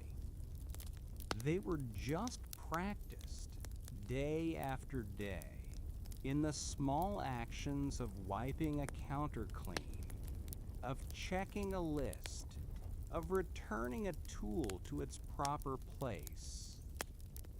A worker who kept their station tidy was practicing the values. A manager who made sure the training was thorough was practicing the values. Everyone who paid attention to the small details, who cared about doing things correctly, who took the time to get it right, was contributing to the whole, was helping to maintain the steady, quiet system that held everything together. The broom rests near the back door, its bristles slightly flattened from use, its handle smooth and cool. In the quiet of closing time, a hand reaches for it, lifts it, begins the slow sweep of the floor. The motion is familiar, practiced, the broom moving in long, easy strokes, gathering dust and crumbs and small debris into a line that grows as it travels across the tile. Sweep. Sweep. The sound is soft, a gentle whisper of bristles against floor, a rhythm that asks nothing and offers only the quiet satisfaction of a task done well.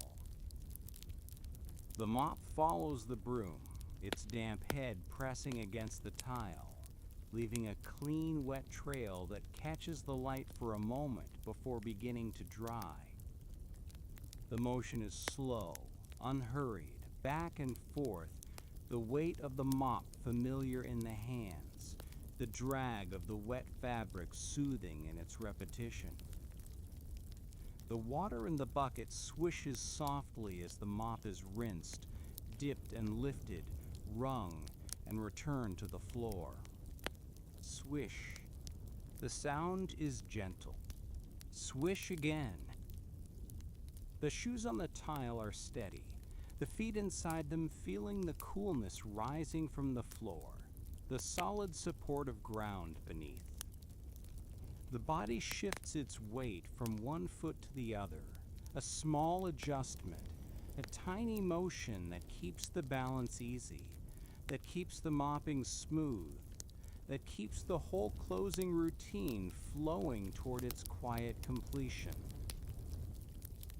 And in that flow, in that steady rhythm of broom and mop and water and tile, there is the sense that this same routine is happening elsewhere, in other stands, in other towns. Ordinary rituals repeated by ordinary people at the end of ordinary days. The simple practice of closing up, of putting things in order, of making everything ready for tomorrow. Everyday rituals around the world.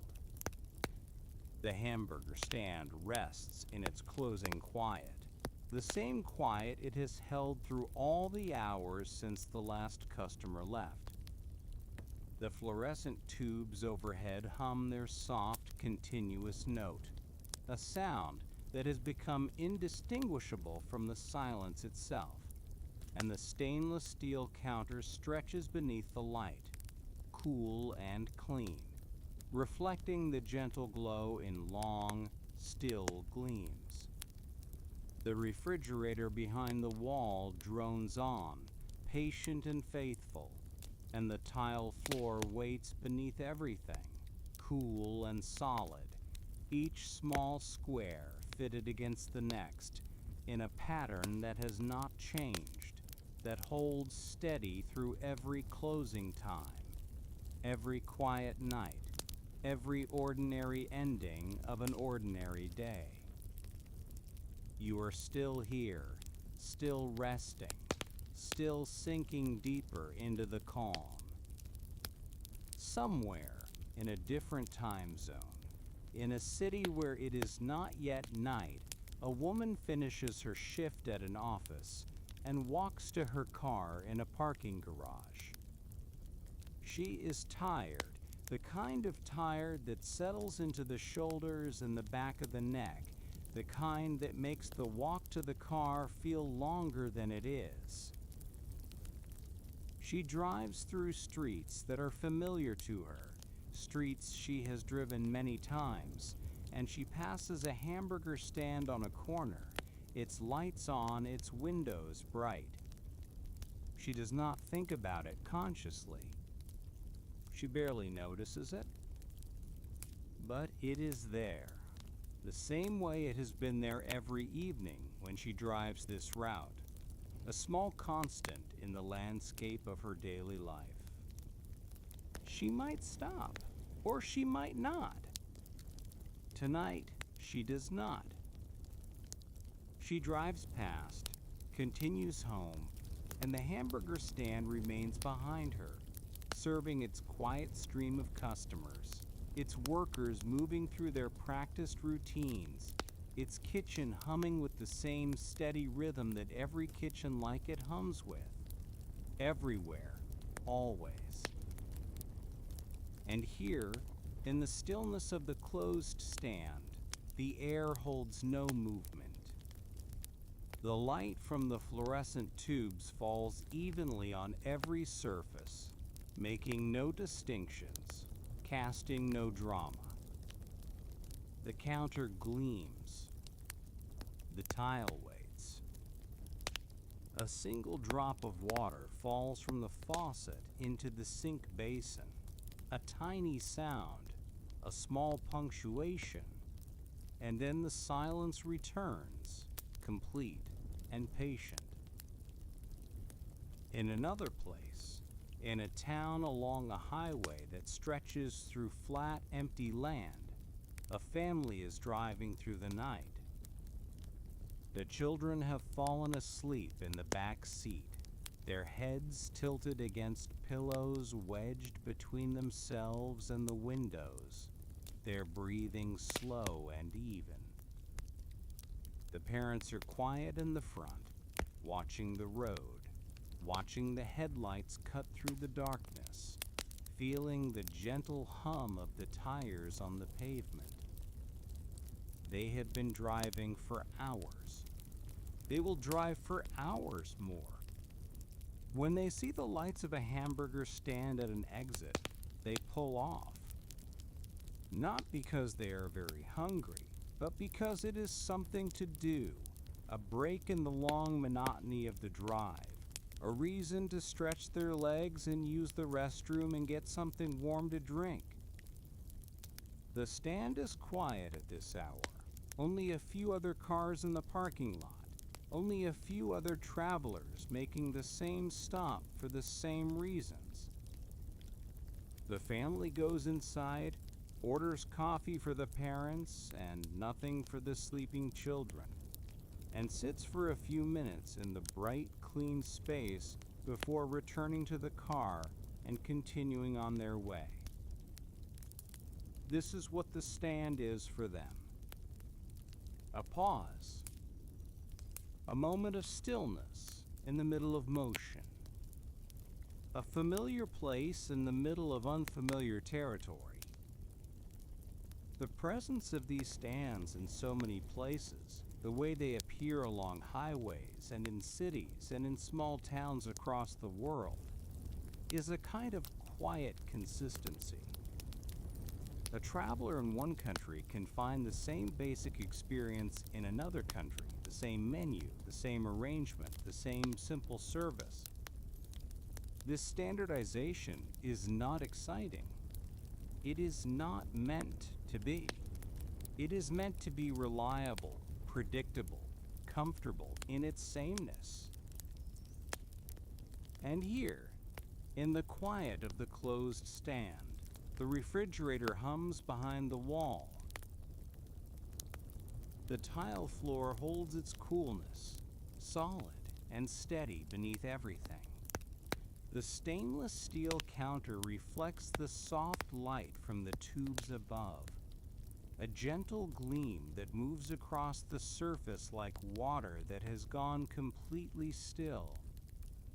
The air is cool and motionless, carrying nothing but the faint, clean scent of wiped surfaces and quiet rest. Let your legs continue to sink. Feel the weight of them, heavy against whatever holds them. Feel the muscles that have worked all day releasing their last effort, their last tension, their last holding. Your thighs can be heavy. Your knees can be soft. There is nothing your legs need to do, nowhere they need to carry you, no effort they need to make. Just heaviness. Just warmth. Just the slow, deep release of rest. In a city where it is early morning, a worker wakes before dawn and prepares for a shift at a factory. He dresses in the dark, quietly, so as not to wake the others in his small apartment. He walks through streets that are still mostly empty, past shops that are still closed, past the occasional other early riser heading to their own work.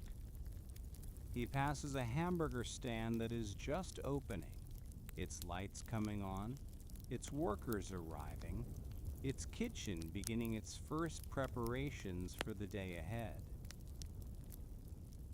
He does not stop this morning. He is not hungry yet, and he has brought food from home.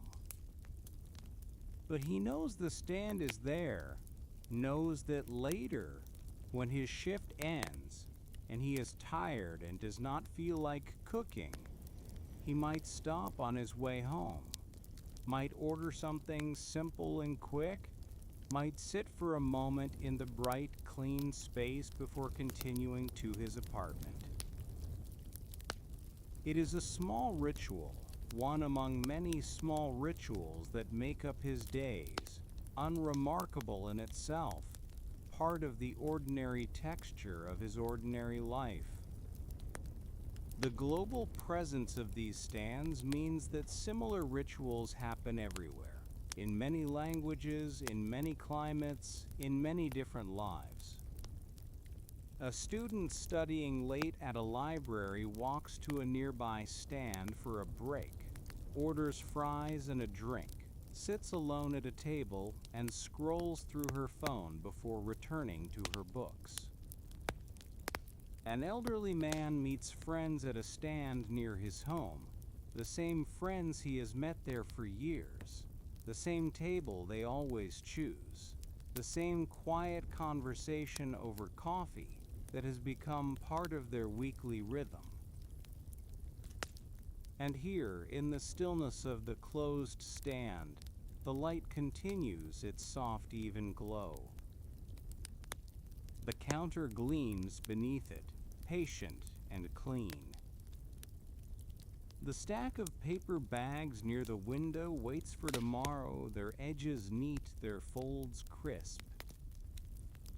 The napkin dispenser sits in its place, aligned with the edge of the counter, parallel to the wall. Everything is where it should be. Everything is ready. Let your calves continue to soften. Feel the heaviness spreading downward, from your thighs through your knees into the muscles of your lower legs. Your calves can be loose. Your calves can be warm. There is a gentle heat moving through them, the heat of rest, the heat of release, the heat that comes when effort is finally set aside. There is a mother in a suburb who takes her children to a hamburger stand every Friday after school. It is their ritual, their small celebration of the week's end, their moment together before the weekend activities began. The children always order the same things. The mother always orders the same thing. They sit at the same table if it is available, and if it is not, they sit at a different table, and it is fine. It is still their ritual, still their moment, still the familiar routine that marks this part of their week. The children will grow. They will stop coming to the hamburger stand with their mother, will have their own lives, their own rituals, their own small routines that mark the passage of their own weeks. But for now, they are here, and the stand is here, and the ritual continues, ordinary and unremarkable and precious in its ordinariness. These are not grand moments. These are not the moments that anyone writes about or remembers specifically. They are the small, repeated experiences that make up a life, the background of routine against which everything else happens. The hamburger stand is part of that background for many people, a familiar presence, a place that is simply there, serving its simple purpose, asking nothing, offering nothing more than what it has always offered. And here, in the quiet of the closed stand, the refrigerator drones on behind the wall, its motorcycling through its patient rhythm.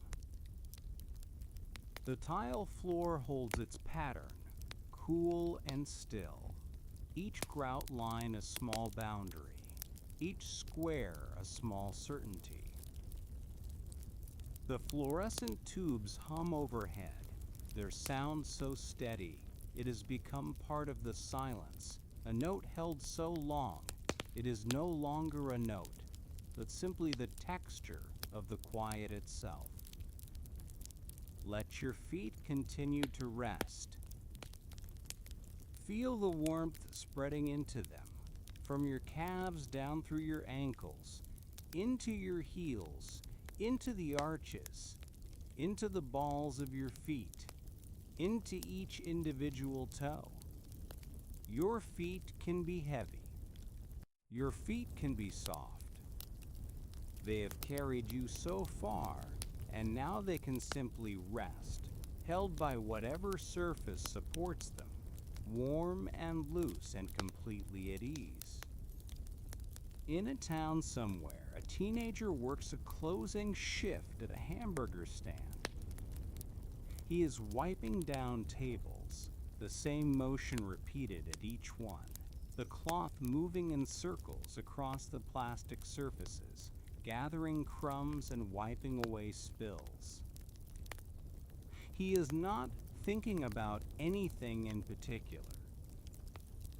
He is just working, just moving through the routine, just doing the tasks that need to be done before he can clock out and go home. This is his ordinary evening, his ordinary work, his ordinary life at this ordinary moment. The cloth in his hand is damp and cool. The tables are smooth beneath it. The light from the fluorescent tubes overhead casts no shadows, just an even glow that touches everything the same way. He finishes one table and moves to the next, finishes that one and moves to the next. The same motion, the same rhythm, the same quiet satisfaction of surfaces made clean. And here, in the stillness of the closed stand in San Bernardino, the closing routine is nearly complete. A hand reaches for the cloth near the counter's edge, lifts it one final time, and makes one final pass across the stainless steel surface. The motion is slow, unhurried, the gesture of someone who has done this many times, who knows exactly how the cloth should move, who finds something peaceful in the repetition. Wipe. The counter gleams. The cloth is folded and set aside. The stack of paper bags is checked one final time, though it does not need checking. The edges are neat. The folds are crisp. A hand pats the top of the stack gently, a small gesture of completion, a quiet acknowledgement that everything is in order. A final look around. The counter is clean. The floor is swept and mopped. The equipment is off, the surface is wiped, the supplies stocked, the checklist complete. The stand is ready for tomorrow, ready to open again, ready to serve its quiet stream of customers, ready to repeat its simple routine once more. And in that readiness, in that completion, there is a moment to pause, to reflect, to let the quiet settle completely, to feel the weight of the body sinking into rest, to let the mind soften and blur, to begin the long, gentle fade into sleep. Reflection and deep sleep fade out. The hamburger stand holds its final quiet, complete and still. The fluorescent tubes overhead have dimmed to their lowest setting now, casting a soft, gentle glow across the stainless steel counter, across the cool tile floor, across all the surfaces that have been wiped and cleaned and put to rest. The refrigerator behind the wall continues its low, faithful drone, a sound so steady it has become part of the silence itself, and the air is cool and motionless, holding nothing but peace. You are here, in this protected stillness, and there is nowhere else you need to be. Beyond the windows, the parking lot stretches empty and quiet, its asphalt faintly visible under the glow of a single streetlight in the distance. No cars move there. No headlights sweep across the lot. Just stillness. Just the gentle dark of a night that has settled completely, the way nights do when everyone has gone home, when the busy hours have passed, when there is nothing left but rest. The air outside would be cool if you stepped through the door, cool and soft, carrying the faint scent of evening, the particular quiet that belongs to this hour, this place, this ordinary ending of an ordinary day. The story that has been told tonight was never a grand story. It was always a small one, a quiet one, the kind of story that could happen anywhere, that has happened in many places, that continues to happen in the small, repeated rituals of everyday life. Two brothers noticed what felt slow and wondered if it could be simpler. They arranged their kitchen, practiced their motions, found a rhythm that worked. Someone else saw that rhythm and wanted to help it spread. Papers were signed, checklists were written, training was given, and over time, in the early 1950s and the years that followed, the same simple system appeared in other places, serving the same simple food, offering the same quiet reliability. There was no dramatic moment when everything changed. There was only the accumulation of small moments, small tasks, small decisions, made calmly and practically by people who cared about doing things well. A counter wiped clean. A stack of paper bags aligned. A worker trained to put the spatula back in its place. These were the building blocks, and they were never more than what they were. Ordinary actions, repeated until they became automatic, until they became invisible, until they became simply the way things were done. Let your face soften now. The skin across your forehead can smooth, releasing whatever it was holding, whatever tightness had gathered there without your noticing. The muscles around your eyes can ease, letting go of the effort of seeing, the effort of watching, the effort of paying attention to anything at all. Your eyelids can be heavy, resting closed or nearly closed, no longer working, no longer straining, just soft and still. The quiet of the stand is the same quiet that has always been here at this hour, the same stillness that has settled over this space at the end of every day, every week, every year. The counter gleams faintly in the low light, its surface smooth and cool, holding nothing but the gentle reflection of the glow above. The tile floor rests beneath everything, solid and patient, each small square fitted against the next in a pattern that repeats without variation. A grid of small certainties that is held steady through all the busy hours and all the quiet ones, through all the motion and all the stillness. There is something peaceful about a place that has finished its work. Something settled. Something complete. Let your jaw release. Let your mouth fall open just slightly, just enough to feel the hinge soften, the muscles along the sides of your face go slack. There is nothing to hold here, nothing to clench against, nothing to prepare for. The night is quiet, and you are safe, and your jaw can rest, heavy and loose, like something that has finally been set down after being carried for a long time. The rhythm of the closing routine has always been the same motions in the same order. Wipe and rinse and stack and check and pause and breathe. This rhythm is not exciting. It is not meant to be. It is meant to be soothing, repetitive, the kind of rhythm that the body learns and the mind forgets, the kind that happens in the hands while the thoughts drift elsewhere, or nowhere, or simply fade into the soft hum of the work itself.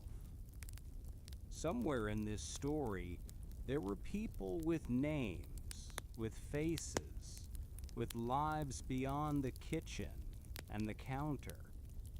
But their names can blur now, can soften at the edges, can become simply the idea of people who cared about small things, who noticed what worked and what didn't, who found satisfaction in the quiet completion of ordinary tasks.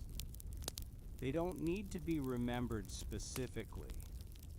They can simply be felt, the way you might feel the presence of someone who has done good work and then stepped away, leaving only the evidence of their care in the clean surfaces and the ordered supplies, and the gentle readiness of a space prepared for tomorrow. Let your shoulders drop. Really let them fall, heavy and soft, releasing whatever effort you have been putting into holding them up. They can sink now, can settle, can find their natural resting place without any help from you. Feel the weight of them, the warmth that spreads through them as the tension leaves, the way they simply exist without needing to brace or guard or prepare. Your shoulders can be soft. Your shoulders can be heavy. There is nothing they need to do. The light in the stand is low now, lower than it was before, casting a gentle glow that touches everything without distinction, making no demands, asking no attention. The counter is a smooth, cool surface. The floor is a solid, steady ground. The equipment is silent, resting, finished with its work. The air holds still, carrying only the faint hum of the refrigerator, that patient, faithful sound that has been here all along, that will be here through the night, keeping things cool, keeping things fresh, doing its small work in the quiet dark. Let your chest soften. Feel the breath moving in and out, easy and slow, filling the space behind your ribs and then releasing, carrying nothing, expecting nothing, just flowing the way breath has always flowed. Your ribs can be loose. The muscles between them can release their holding, can let go of whatever bracing they have been doing.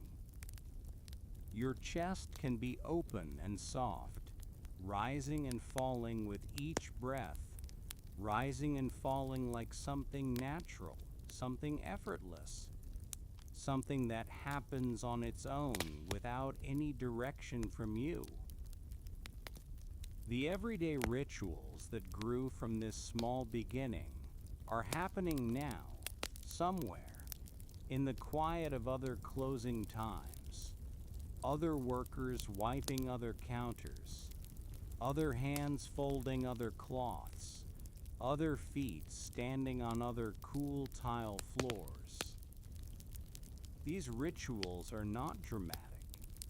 They are not memorable. They are simply part of the ordinary texture of ordinary lives, small moments of routine that mark the end of a shift, the completion of a task, the gentle transition from work to rest. a familiar stop on a long drive, a simple break during a busy day, a place that is always there, offering what it has always offered, asking nothing in return.